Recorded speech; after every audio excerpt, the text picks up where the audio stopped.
So the Irish Easter Rebellion of 1916 was going to proceed, and Pádraig Pearse, the leader of the rebellion, was leaving his house that morning on April 26th, and it was so secretive that he couldn't even tell his own mother what was going on. She was a revolutionary too, but he couldn't tell her what was going on.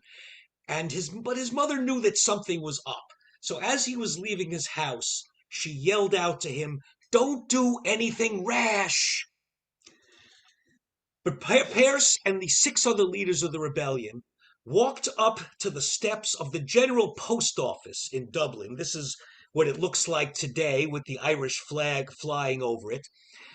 And with James Connolly by his side, Pádraig Pearse proclaimed the Irish Declaration of Independence that he had just written. People passing by in the street thought that it was a theatrical presentation because they had no idea what was going on. Here's a little excerpt. "In the name of God and of the dead generations from which she receives her old tradition of nationhood, the Provisional Government of the Irish Republic summons her children to her flag and strikes for her freedom. The Republic guarantees civil and religious liberty and equal rights and equal opportunities to all of its citizens, cherishing all the children of the nation equally, oblivious to the differences carefully fostered by an alien government which have divided a minority from the majority in the past." And here is the Irish Declaration of Independence signed at the bottom by the 7 leaders. Then the IRA took up their positions around the city of Dublin and began the Easter Rebellion of 1916. They held out for 6 days against a division of the British Army. Here's what the post office looked like, just some pictures from the fighting, and this is what Dublin looked like at the end of the fighting. All of the leaders were arrested and taken to this horrible Kilmainham prison. But there's one particularly poignant story that I would like to mention first in the fighting. This incredibly brave soldier, Irish Republican soldier, his name was Michael O'Reilly, and he was mortally wounded in the fighting. And while he lay dying, he quickly pulled out a pencil and a piece of paper and wrote a farewell note to his wife and children. "Darling Nancy, I was shot leading a rush up Moore Street, and I took refuge in a doorway. While I was there, I heard the men pointing out where I was, and I made a bolt for the lane that I'm in now. I got more than one bullet, I think. Tons and tons of love, dearie, to you, to the boys, and to Nell and Anna. It was a good fight, anyhow. Please deliver this to Nanny O'Reilly, 40 Herbert Park, Dublin.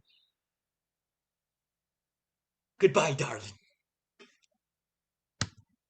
O'Reilly's a British officer found the note by his body a few hours later and delivered it to his wife on Moore Street in Dublin. And here, on the spot that he died in Moore Street, to this day, there is a plaque with his letter written to his wife etched in it on Moore Street. The 7 leaders were taken to Kilmainham prison, and Pádraig Pearse and all of them were sentenced to death in a kangaroo military court, very quickly sentenced to death for treason against their country, the United Kingdom of England and Ireland, rather than treating them as prisoners of war who were defending their country, Ireland. Pádraig Pearse, a couple of hours before he was executed, wrote the following words. Here's a little excerpt. "When I was a child of 10, I went down on my bare knees by my bedside one night and promised God that I would devote my life to the effort to free my country.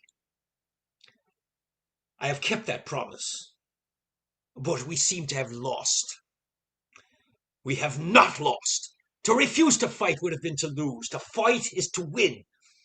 And I repudiate the assertion of the prosecutor that I sought to aid and abet Germany, the enemy of England. My aim was to win Irish freedom. We struck the first blow ourselves and should have been glad of our German allies' aid. You cannot conquer Ireland. You cannot extinguish the Irish passion for freedom. If you strike us down now, we will rise again and renew the fight. If our deed this week has not been sufficient to win our freedom, then our children will win it with a better deed. A couple of hours later, Pádraic Pearse was taken out into Kilmainham prison courtyard and shot. And his body, rather than giving him a proper Catholic burial, they threw his body into a pit of quicklime so his body would just dissolve. And they couldn't put a tombstone on his grave site, so no man could ever write his epitaph. James Connolly was mortally wounded in the fighting. He was dying, and he was lying in the prison. And the English, rather than let him just die, wanted to shoot him to make an example of him and all the other leaders. So during the night of his last night, his wife and young daughter came to visit him. And he was lying there writhing in agony, and they were weeping. And he said to them, "Don't cry, darlings. I had a good life, and this is a great ending." A couple of hours later, they took James Connolly on a stretcher and took him out into the communal courtyard. He couldn't even sit up, but they tied him to a chair and shot him and threw his body into the quicklime grave so that no man could ever write his epitaph. W.B. Yeats, William Butler Yeats, the great Irish poet, was a very close associate of James Connolly. He wrote an epic poem about the Easter Rising. The last paragraph goes, "What is it but nightfall? Oh, no, not night, but death. Was it needless death after all? For England may keep faith with all that is done and said.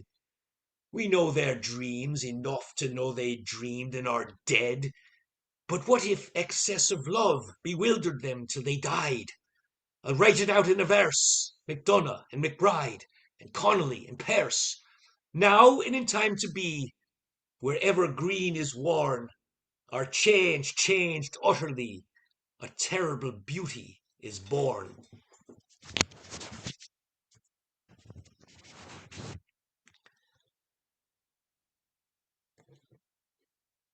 A terrible beauty. James Connolly tied to a chair and shot and thrown into the quicklime grave.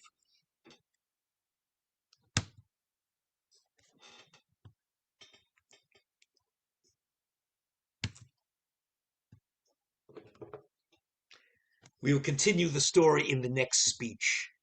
The aftermath of the Easter Rebellion. Oh no, I'm sorry. Let's continue. There was a couple I wanted to recite a poem. Oh, actually sing a song about the rising. Some people have heard this song.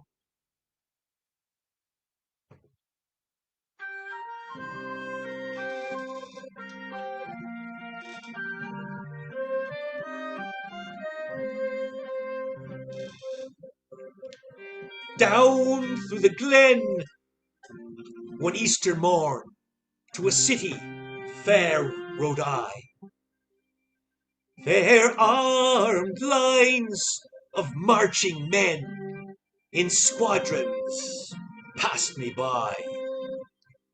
No pipe did hum, no battle drum did sound its loud tattoo, but the Angelus bell o'er the Liffey swell rang out through the foggy dew. Right proudly high over Dublin town they hung out a flag of war. 'Twas better to die 'neath an Irish sky Then at Sulva and Sud el Bar, this is the Battle of Gallipoli, from the plains of royal Meath, strong men came a hurrying through, while Britannia's Huns, with their great big guns, sailed in through the foggy dew. The bravest fell, and the requiem bell rang mournfully and clear, for those who died that Easter tide in the springtime of the year. The world did gaze with deep amaze at those fearless men, but few who gave their lives that freedom's light might shine through the foggy dew.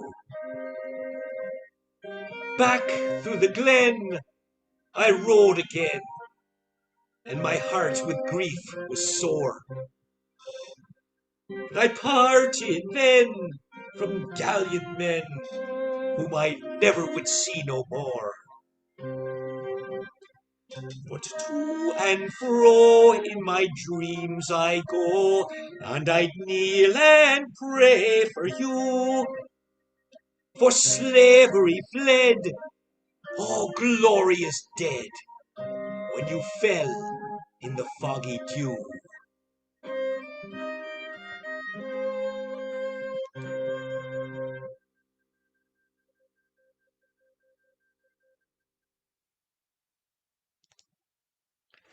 And one more poem.